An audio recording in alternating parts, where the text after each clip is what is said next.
with Mario Lopez. What's up, y'all? Mario Lopez joining me now on Zoom. The Nickelodeon icon, my man Marc Summers. Welcome to the show. How you been?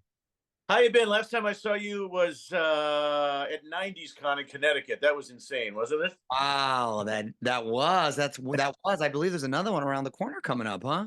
Yeah, I'll be doing my show. I won't be able to go. I was invited, not this time, but I'm doing another one in Pittsburgh, I think, coming up. I don't know. Do you do a lot of those? I don't, just because I'm busy, but I try to get to the big ones when I can. They're a lot of fun. It's nice to see those people. So it's cool that that those sort of things kind of get to resurface, and you get to meet all the folks that grew up with us right there. It's pretty cool. Yeah, they all have a story to tell us, and it's kind of fun to hear those stories. Absolutely. Well, you've turned your memoir into an off-Broadway game show.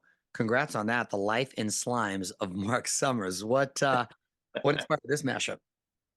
Well, you know what? I talked about doing this for years. We started it about 10 years ago, and did it in Bloomington, Indiana, and Mount Gretna, Pennsylvania. We were doing it this summer in Buffalo, New York. And the director of the Mrs. Doubtfire tour came in. They were opening next to us and said, "Why don't you do the show in New York?" I said, "I have no idea how to do that." He connected me with the Schubert organization, and here we are a few months later. And it's about there's a touch of Double Dare in there. As a matter of fact, we bring people on stage and actually play the game a few times. But it's more about overcoming obstacles and talking about that throughout my life, where I've had cancer. I've been in a car accident where I broke every bone in my face, and I had obsessive compulsive disorder where I was hosting the messiest show on TV and trying to deal with that. So there's a lot of other stories to be told in this show. So it's more of a performance than a game show itself on stage. 100%. The game show is maybe 10 minutes of an hour and a half performance. Got it. And back in the day, there were more than 500 episodes, which is a heck of a run. Does any single moment stand out to you? We had so many, versions of this. It started off as Double Dare, then it became Super Sloppy Double Dare. Then it was the point where we were doing it with the grown-ups as well. We led off the Fox network at 8 o'clock when they first started. So there's been many versions of this thing, but I think the kid version was the best. When the parents got involved and there were trips to Europe and cars as prizes, they would get really upset if they didn't win. And all the kids wanted to do was get messy. So there was a big difference. Horace, what was the slime actually made of? Back in the day, it was vanilla pudding, applesauce, a little oatmeal, and green food coloring. So you could eat it. Sounds delicious. You could eat it. See, that was the deal. The insurance people wanted to make sure if the kids got it in the mouth, they could eat it. Now they have a company that makes slime exclusively for Nick. And when you go in to shoot a show, you can spend days trying to figure out the viscosity. There's a word I didn't know about. How thick, how thin do you want it to drip, and all that other kind of stuff. But I'm not sure it's edible like it used to be. I was going to say, but can you eat it? Oh, wow. So. And yeah. I read you struggled with OCD. So how did you deal with all the slime? Well, you know what? That was an interesting part of my life. I was 34 years old, wanted to host a TV show, and it wasn't working out the way I had hoped. And then Double Dare happened. When we did the auditions, obviously there was no mess. And I walked into the studio the first day, and there was this slide with whipped cream and chocolate. And I said, what's that? They said, well, that's the obstacle course. I said, explain that to me. And they said, whoever wins, if they can run 8 obstacles in 60 seconds or less, they win a bunch of prizes. And my first thought was, well, why would kids want to get messy? Boy, I had no idea what I was talking about. So, they didn't have kids.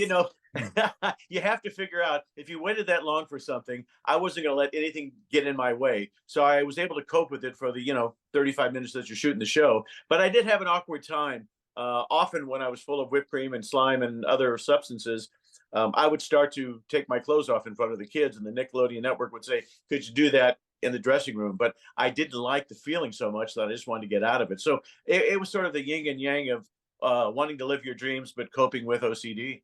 Yeah. Wow. That's fascinating. Before the Double Dare days, you wrote for Bob Barker on Truth or Consequences.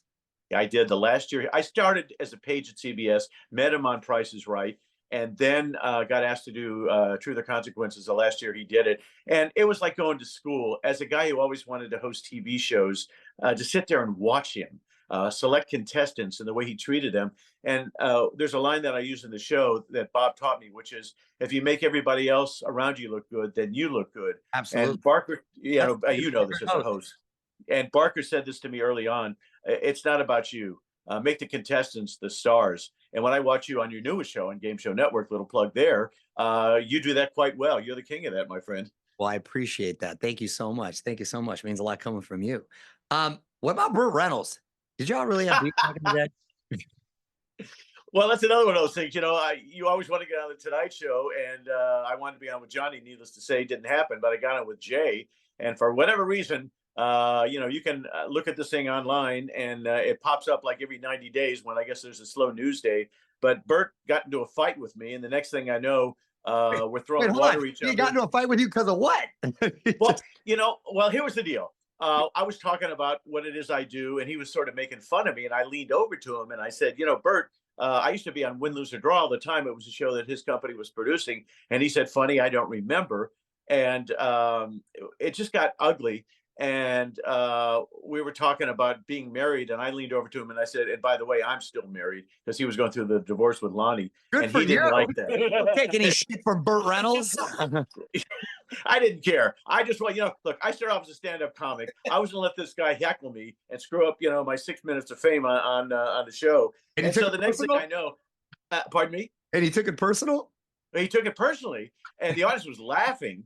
And originally we were going to do a pie thing. And at the time, Dave was beating Jay every night. And so Jay said, I don't want to do that. So people always said to me it was set up. It wasn't. There were pies backstage that Jay put a kibosh on right before. So when he looks at the camera, says to the stage manager, get the pies, they came out. And the next thing I know, I'm having a pie fight on the Tonight Show with Jay Leno. And, the rest is history. It doesn't go away. In fact, when he was going through the divorce with Lonnie, they wanted me to come and speak on Lonnie's behalf about how crazy Burt was at the time. Oh my God. I got out of that. I didn't want any part of that.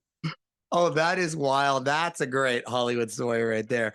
Oh, Marc, so good to catch up with you, man. Congratulations on everything. Look forward to checking out the Off-Broadway game show. That's awesome. You can get tickets, by the way, to The Life in Slimes of Marc Summers over at onwithmario.com. Marc, thanks for hanging out. Hope to get to see you in person. Good to see you again, sir, and congratulations on all your success. I'm a big fan. I appreciate it. Thank you so much, my friend.